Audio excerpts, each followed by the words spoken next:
अब हम बात कर लेते हैं उस कि आखिर इस पूरे मामले पर सियासत क्यों हो रही है।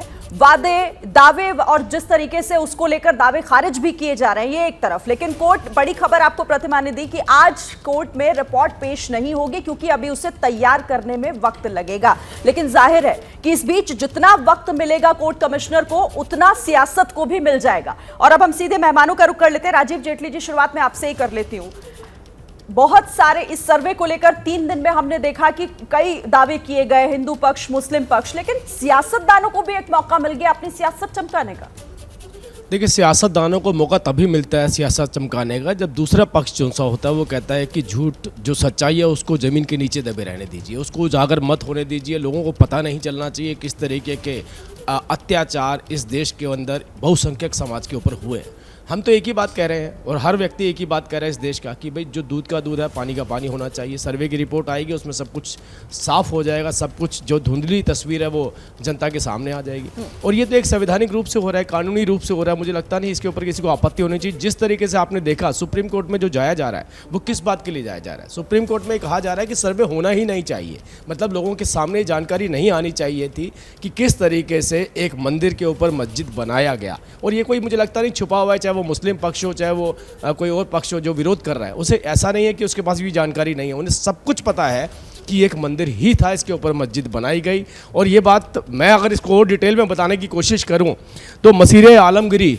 जो जिसके अंदर अपने अपने उपलब्धियां दर्ज कराई जाती थी उसके अंदर साफ तौर पे लिखा गया है कि पहले जो मुस्लिम आक्रांता होते थे वो मंदिर तोड़ने के लिए जाते थे और मंदिर तोड़ने के बाद उसके अंदर बाकायदा दर्ज करवाते थे कि मैंने कितने मंदिर तोड़े और कितने मंदिरों के अंदर मस्जिद बना दी। मतलब ये हमारी एक बहुत बड़ी, जिसे कहते हैं इस्लाम को लेके विजय पताका होती है जो हम फहरा रहे हैं। तो ये बातें दर्ज हैं इतिहास की किताबों के अंदर। ऐसा नहीं कि इतिहास की किताब में ये बात नहीं लिखी गई है, ये बहुत बड़ी जानकारी भी उपलब्ध करवाई गई है कि औरंगजेब ने जब बार बार या शाहजहां ने जब मंदिर तोड़ने के लिए भेजा था या इसके ऊपर मस्जिद बनाने के लिए, तब भी लगभग 63 मंदिर और तोड़े गए थे। वो तो जानकारी किसी के पास नहीं है कि कितने मंदिर और तोड़े गए। और मैं आज अपेक्षा करूंगा इस देश के हर व्यक्ति से, वो अक्रॉस द धर्म, वो किसी से भी धर्म से आता हो, अगर उसके पास ये जानकारी है तो मुझे लगता है ईमानदारी से उस बात को कबूल कर लेना चाहिए और मान लेना चाहिए कि बहुत बुरे दौर से इस देश का बहुसंख्यक समाज निकला, जो इस देश का निवासी रहा है, जो इस देश के अंदर पैदा हुआ, जिसका इतिहास इस देश के साथ जुड़ा हुआ है। और अगर कोई बाहर से आकर उनके ऊपर इस तरीके के जुल्म करते थे तो आज वो माफ़ी का दिन है। आज उन लोगों के साथ खड़े होने का दिल नहीं है जिन लोगों की वजहों से मस्जिद तोड़ी गई थी, जिन लोगों की वजहों से अत्याचार किए गए थे।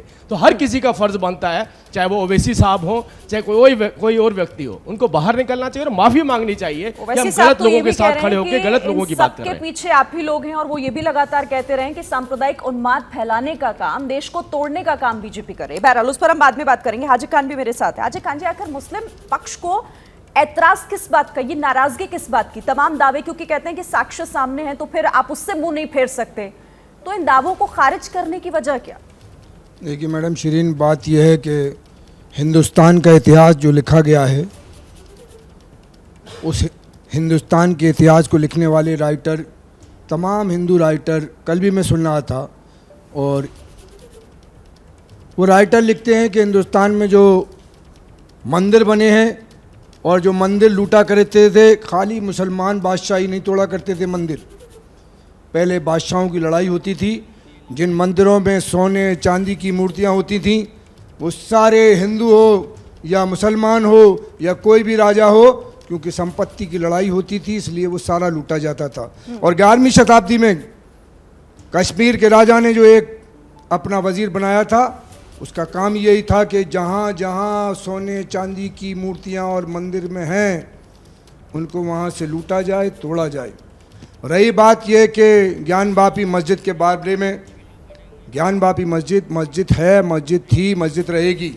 मैं इसलिए कह रहा हूँ ये कि अगर किसी को थोड़ी सी चीज़ अंगार और गोरी में और कुछ ही चीज़ दीवार पे कोई चीज़ें नज़र आने के बाद उन्हें लगता है कि ये मंदिर है, लेकिन इतनी बड़ी 1659 से लेके जो बिल्डिंग बनी हुई है उसमें जुमे की नमाज, ईद की नमाज, 5 वक्त की नमाज होती थी। नहीं तो और फिर मैं इस ये बात पूछना को चाहूंगा, खारिज एक करने मिनट, का मैं क्या जेटली मतलब साहब से अपने हिंदू भाइयों से बहुत शॉर्ट में तो जवाब वो दो। जो बहुत शॉर्ट शिवलिंग- में, बहुत छोटे में, बहुत मैं ये छोटे में। पूछना एक- चाहूंगा इससे आपका- कि जो आपका मंदिर जवाब ज्ञान और वापी मस्जिद खूबसूरत के हो जाएगा, बराबर मैं जो इसलिए मंदिर बोल रहा बना हूँ। है, मुझे- जो ज्ञान वापी मुझे के 10 बराबर सेकंड दे दीजिए, शिव जी का आपका मंदिर जवाब- बना है, वो आपका कौन से जवाब राजा और- ने और बनाया अच्छा, और सुनिए, किसने सुनिए, बनाया है, वो भी देखिए, 100 सुबह देश सुबह के का वक्त है, 135 सुबह- करोड़ हिंदुस्तानियों अंकल, को सुबह सुबह का वक्त है, आपका जवाब और खूबसूरत हो जाएगा। मैं केवल इतनी बात कह रहा हूँ, आपने अभी थोड़ी देर पहले बोला कि जो लुटेरे होते थे वो मंदिर के अंदर से मूर्तियां चुराया करते थे।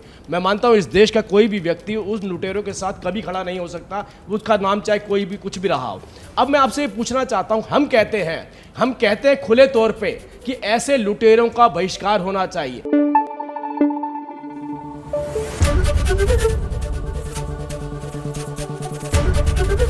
एबीपी न्यूज आपको रखे आगे।